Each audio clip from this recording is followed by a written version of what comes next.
Kindness, the old diner owner used to say, is the only currency that multiplies overnight. No one in Pine Creek believed that anymore, especially not Emily Carter. On a frozen January morning, 135 luxury cars rolled slowly down Maple Street, their polished black bodies reflecting the pale winter sun like a line of moving mirrors. Bentleys, Rolls-Royces, Mercedes. The quiet little town had never seen anything like it. Neighbors stood on their porches holding coffee mugs, staring as the convoy crept toward the smallest house on the block, a weathered white cottage with peeling paint and a crooked mailbox leaning slightly toward the road. The engines hummed softly, expensive machines idling with patient precision, until the entire street looked like a luxury car show dropped into the middle of rural America. At the center of it all stood Emily Carter, 24 years old, wearing an oversized gray sweater and wool socks, a ceramic mug of coffee warming her hands as she stared out from her tiny front porch.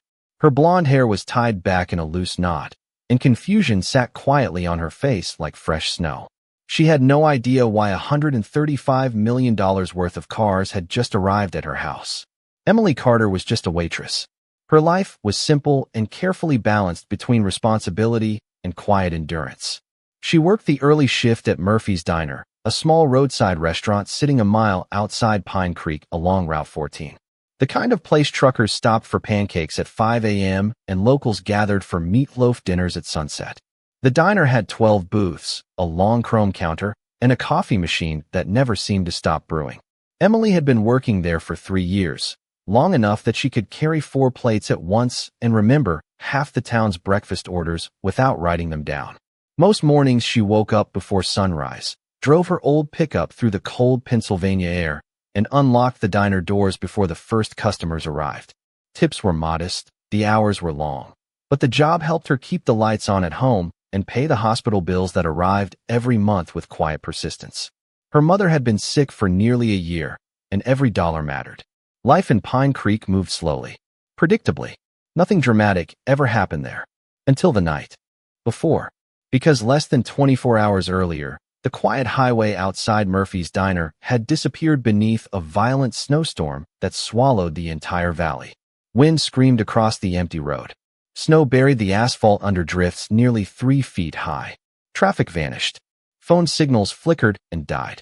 And somewhere in the middle of that storm, 15 black luxury sedans had become trapped along Route 14 with nowhere left to go. Their drivers tried the engines. The tires spun uselessly against ice. GPS screens blinked with lost signals. For the first time in years, the men inside those vehicles, powerful men who negotiated billion-dollar deals from glass towers in Manhattan, were completely stuck. The storm howled across the frozen road like a living thing, and the temperature kept dropping. Then someone saw a faint yellow light glowing through the snow. Murphy's Diner. Inside, Emily Carter wiped down the last table of the night and glanced toward the window as the diner door burst open and 15 men in expensive coats stepped into the warmth. She didn't recognize any of them. She didn't see wealth or status or influence. She only saw people shaking snow from their shoulders and breathing cold air into tired hands. Emily picked up the coffee pot and gave them the same quiet smile she offered every customer. "You all look frozen," she said softly. "Sit down. Coffee's hot." None of them realized that a single simple decision made inside that tiny diner would change Emily Carter's life by morning. Emily Carter had grown used to reading people the moment they stepped through the diner door. Truck drivers carried the smell of diesel and road dust. Farmers came in with worn jackets and quiet patience. Tourists looked around with curious eyes and asked where they could find the nearest gas station. But these men were different. Even covered in snow and exhaustion, they carried themselves with a kind of confidence that did not belong to small towns or roadside diners. Their coats were thick wool and tailored perfectly. Their shoes were polished leather, now dusted white from the storm. Watches flashed briefly under the diner lights as they removed their gloves. Expensive watches. The kind Emily had only seen once or twice in magazines left behind on the counter. One man stepped forward first. He was tall, maybe in his late 30s, with calm gray eyes and a navy coat. That probably cost more than Emily made in a month. Snow melted slowly from his shoulders onto the checkered diner floor. He looked around the room, studying the faded booths, the humming coffee machine, the old jukebox in the corner. For a moment it felt as if two completely different worlds had quietly collided inside Murphy's diner. Emily filled 15 cups without hesitation. The coffee pot moved smoothly in her hands, muscle memory guiding every motion. The rich smell of fresh coffee spread through the room like warmth itself. She placed the cups along the counter and the nearest booth tables. Steam rose gently into the air. The men wrapped cold fingers around the mugs, grateful for the heat, even if none of them said it out loud. The tall man nodded politely. "Thank you," he said. His voice carried a calm authority that made the other men instinctively glance toward him before speaking. Emily only smiled and reached for the order pad tucked into her apron pocket.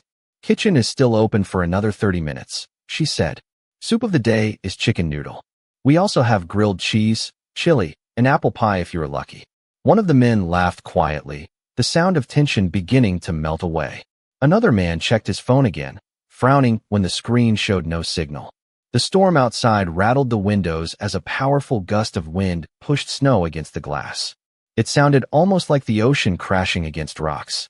Murphy Doyle stepped out from the kitchen, wiping his hands on a faded apron. At 72 years old, he had seen plenty of winter storms in Pine Creek, but even he paused when he saw the room suddenly filled with strangers in expensive coats. "Well now," Murphy said with a low whistle. "Looks like the storm delivered us a full house tonight." The tall man offered a polite handshake. "Alexander Hayes," he said. "My colleagues and I were heading north when the highway disappeared under snow. Our cars are stuck about half a mile down Route 14. Murphy nodded slowly. "That road closes fast when the wind turns like this. Snow drifts build up before the plows can keep up. Might be morning before anything moves again." A quiet silence settled across the diner as the reality of that statement reached the group. These were men who scheduled their lives in 15-minute blocks. Flights, meetings, negotiations, boardrooms. Yet here they were, stranded in a small roadside diner with no cell service and no clear plan. Emily glanced toward the frosted windows, watching snow swirl under the yellow glow of the parking lot lights. The storm outside was growing stronger by the minute. She turned back to the men holding their coffee cups and simply asked the question that felt most natural. "Are all of you traveling together tonight?" Alexander Hayes nodded once. 15 of us." Emily looked around the diner. 15 men, 12 booths, a long counter, and a storm that showed no sign of stopping. Emily studied the room again while the wind pushed another heavy wave of snow against the diner windows. 15 men. The booths were already filling with heavy coats and tired shoulders, and the long counter had become a row of steaming coffee mugs. Outside, the parking lot lights flickered behind swirling white clouds of snow. Route 14 had completely vanished under drifts that now reached nearly 3 feet high, and the plows would not even attempt that stretch of highway until morning. Murphy leaned slightly toward Emily and lowered his voice. "That storm is not letting anyone move tonight," he said quietly. "Even if they walked back to their cars, they would freeze waiting for help." Emily nodded slowly. She had lived in Pine Creek her entire life. Winter storms here were not dramatic events that passed quickly. They were long, patient forces of nature that shut the world down for hours at a time. When the wind shifted from the north, snow filled every ditch and valley. Roads disappeared. Towns went silent. She looked again at the men warming their hands around coffee cups. They were trying to appear calm, but the small signs were there. One man checked his phone again, even though the screen still showed no signal. Another stared toward the window, calculating distance and weather like a man used to solving problems quickly. The tall man, Alexander Hayes, seemed the calmest of all. He watched the storm outside with thoughtful eyes, then glanced back toward Emily, as if quietly measuring the situation. "This diner closes at 9, he said gently. "That is the usual schedule, correct?" Emily nodded. "Yes, sir. That is the usual schedule." Murphy chuckled from behind the counter. "Schedule does not mean much. When Mother Nature starts making her own plans," he said. The wind rattled the old jukebox in the corner as another gust shook the building. The temperature outside had already dropped below 15 degrees Fahrenheit, and the forecast promised it would fall even further before midnight. Snow continued to pile along the roadside, burying anything that had once looked like pavement. Emily wiped her hands on a small towel and walked slowly toward the front door. She pushed it open just a few inches. The cold air rushed inside immediately, sharp and biting. Snowflakes flew sideways through the gap, like tiny white needles.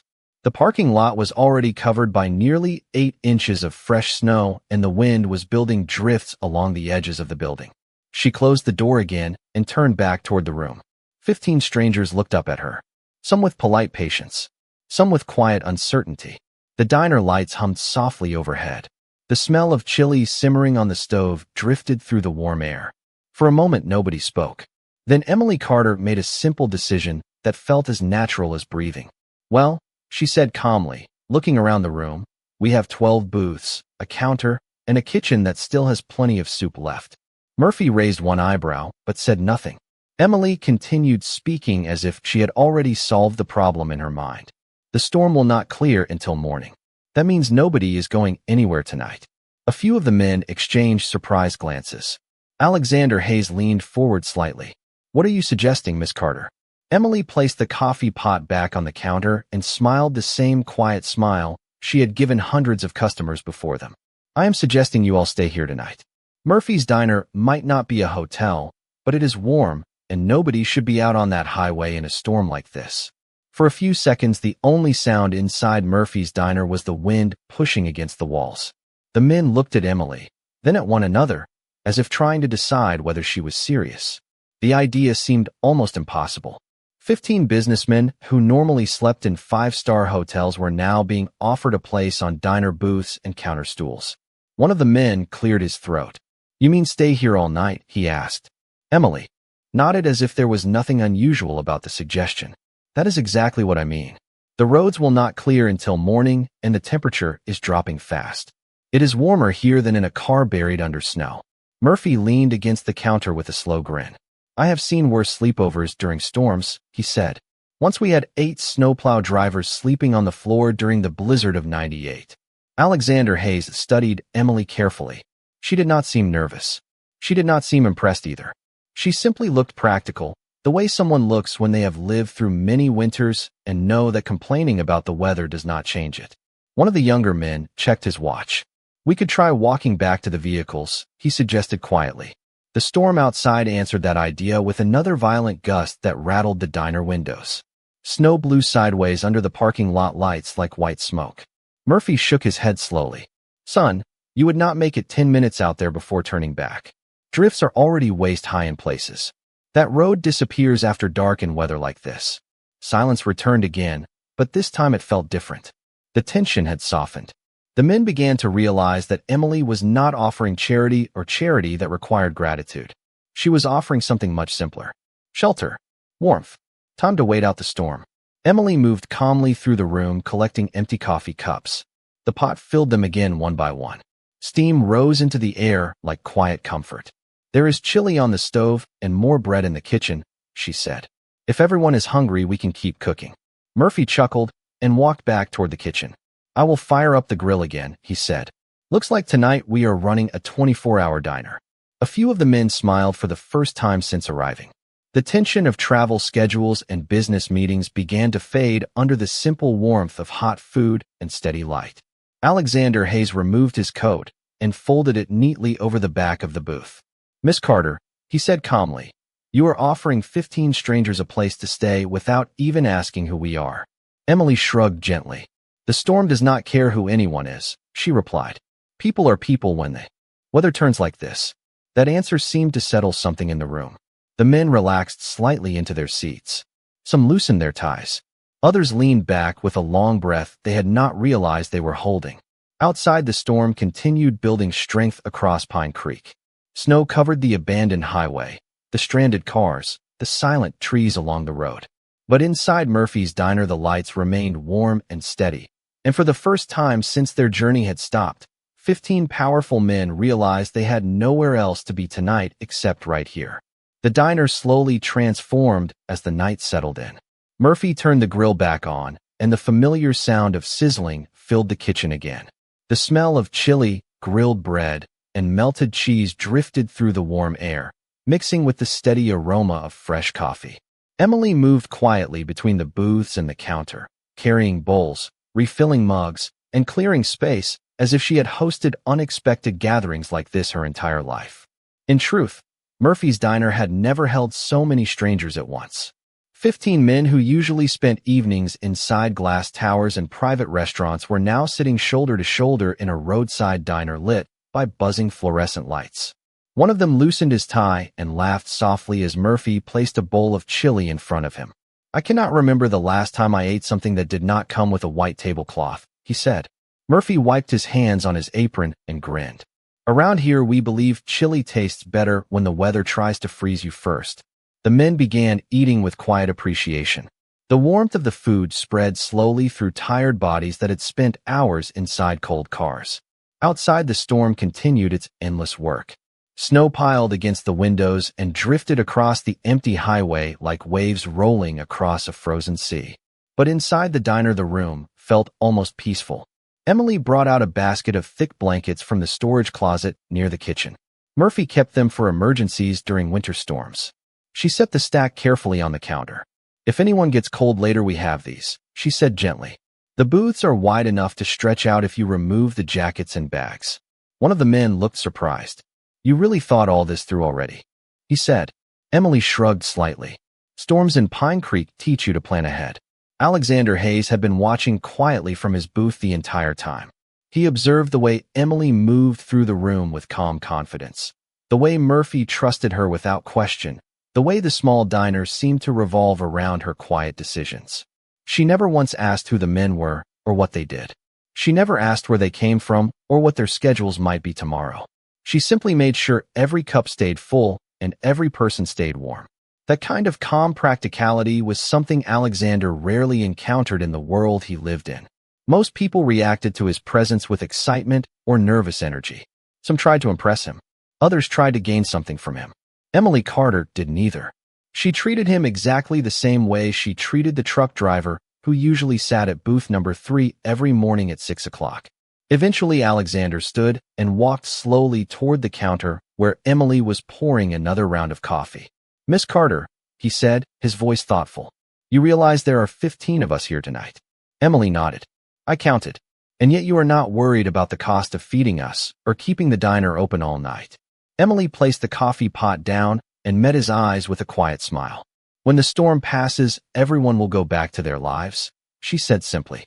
"Tonight, people just need a warm place to sit." Alexander looked around the diner again. The men were laughing softly now, sharing stories, the tension of travel replaced by something calmer and more human.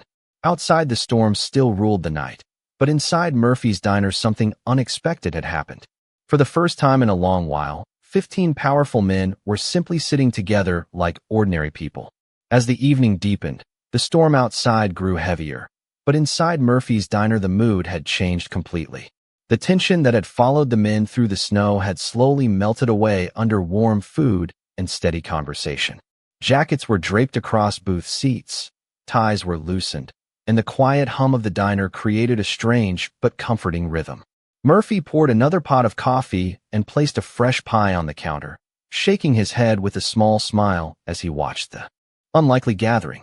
Emily moved between the tables with calm efficiency, clearing empty bowls and bringing out slices of apple pie that filled the room with the sweet smell of cinnamon and baked crust. The men began talking more freely now, sharing stories from their travels and laughing at small moments that would have felt insignificant just hours earlier. One of them spoke about a delayed flight in Chicago.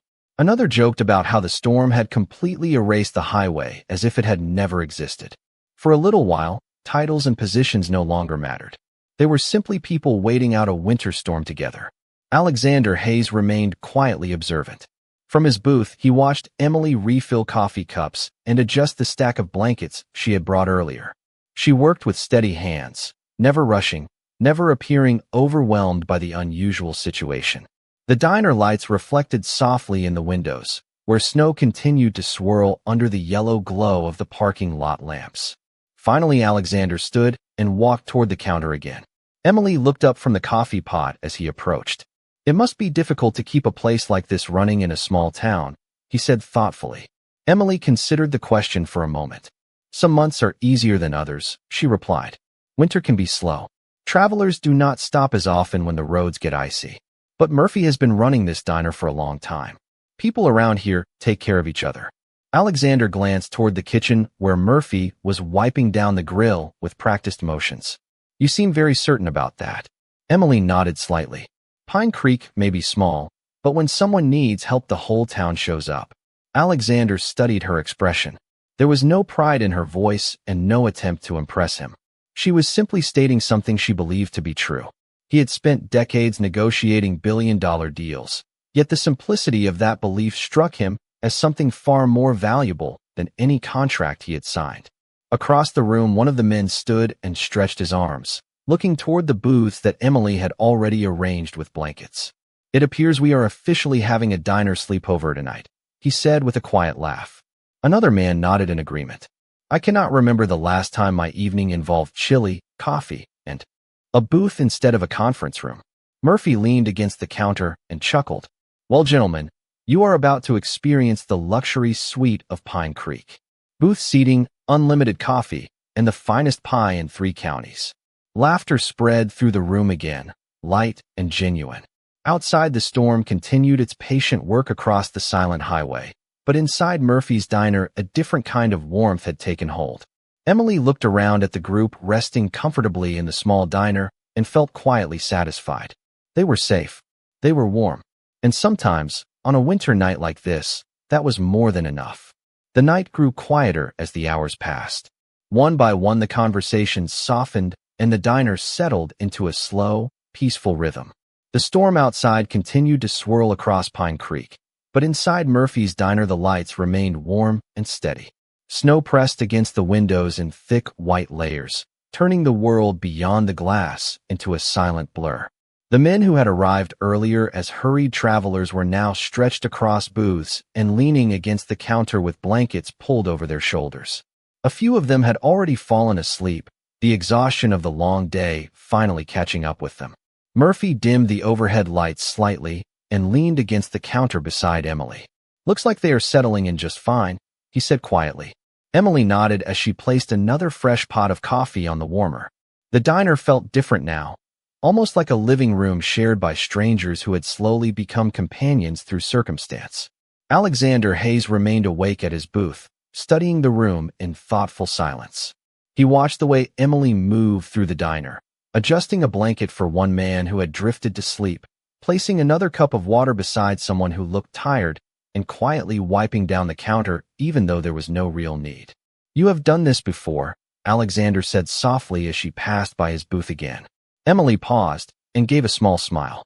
Storms do not ask permission before they arrive, she said. Sometimes people just need a place to wait.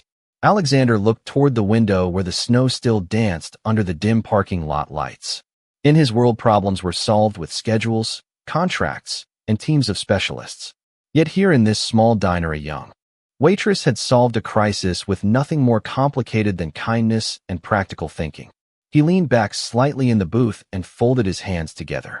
Miss Carter, he said, have you ever considered doing something else with your life besides working in a diner? Emily raised an eyebrow slightly, amused by the question. I have considered many things, she answered calmly. But right now this is where I need to be. Alexander noticed the careful way she chose her words.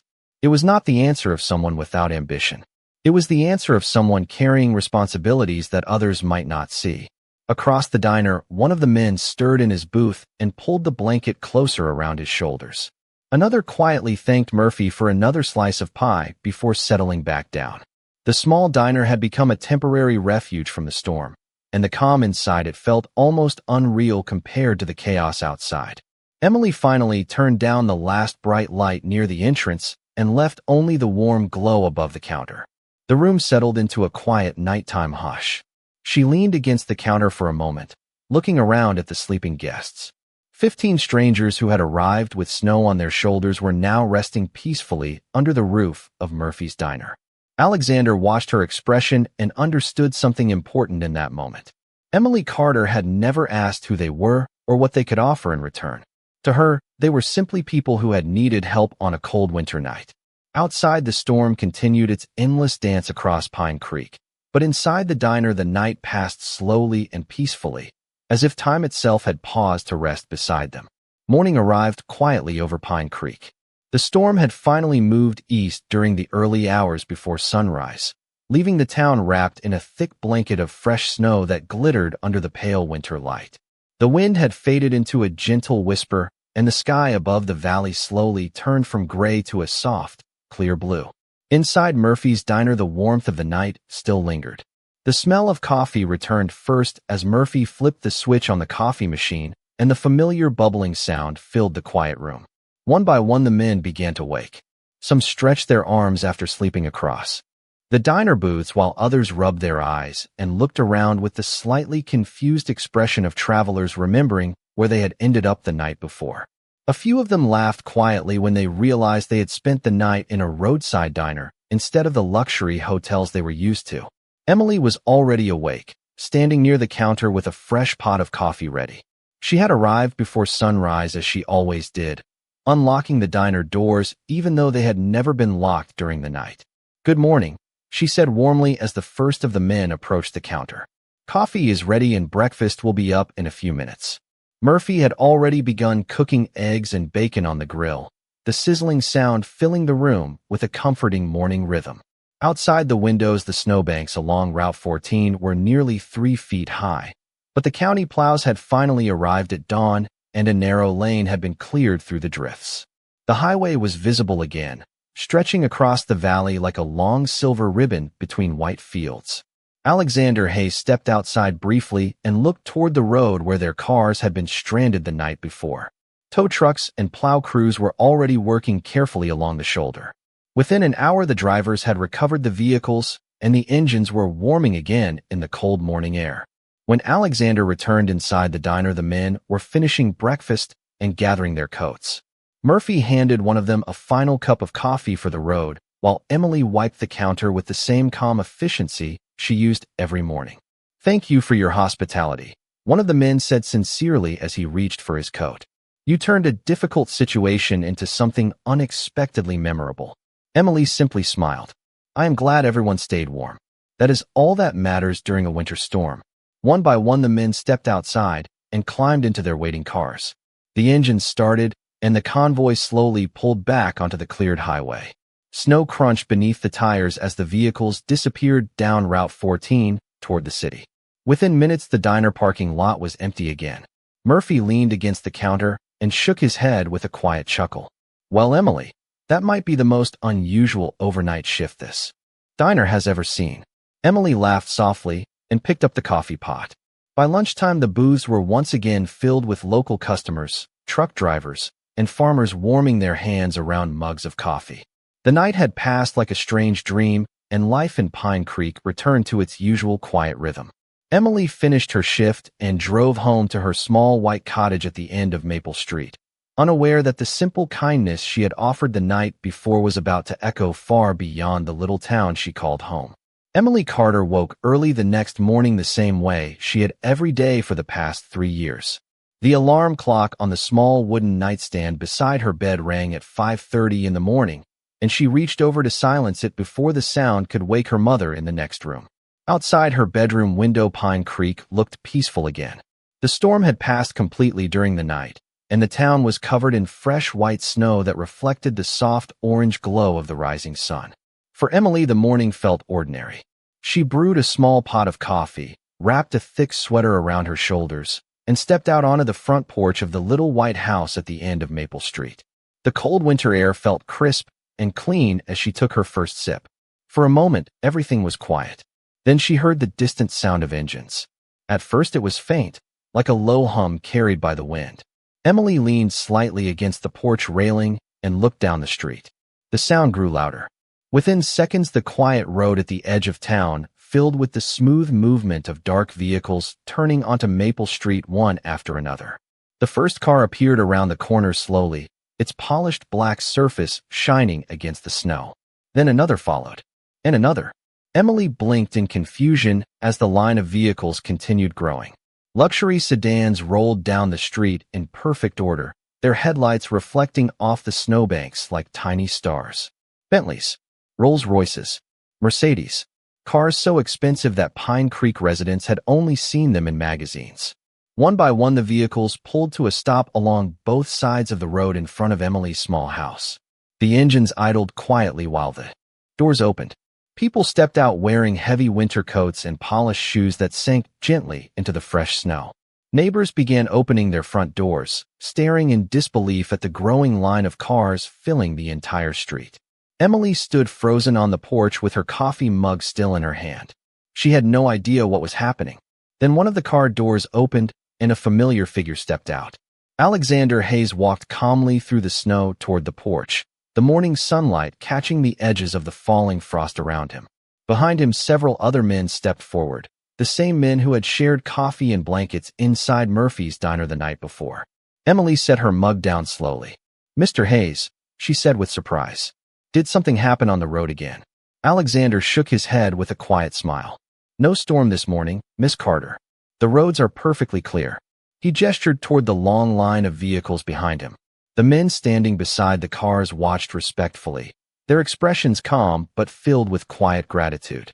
Emily looked from one vehicle to another, still trying to understand why more than 100 luxury cars had just arrived outside her house. Alexander stepped closer to the porch and spoke gently. "Last night you gave 15 strangers a warm place to stay when the storm left us with nowhere to go. You did not ask who we were or what we could offer in return. You simply helped us because it was the right thing to do." Emily felt slightly embarrassed by the attention and shook her head modestly. Anyone in Pine Creek would have done the same. Alexander smiled again. "Perhaps, but not everyone would have done it without expecting something in return." He turned slightly and gestured toward the people gathered beside the cars. "These men are friends, partners, and colleagues from many companies across the country. After leaving this morning, we spoke about the night we spent in your diner and the kindness you showed us." He looked back at Emily with sincere respect. "So we decided to do something simple. Something that reflects the generosity you gave us without hesitation. Murphy's Diner has already been purchased and fully renovated by the time you arrive for work tomorrow morning. Your name will be on the sign above the door. The hospital bills for your mother have been paid in full, and a small community fund has been created to support Pine Creek during winters like the one we experienced last night." Emily stood quietly on the porch, overwhelmed not by the wealth surrounding her, but by the unexpected kindness returning to her in ways she had never imagined.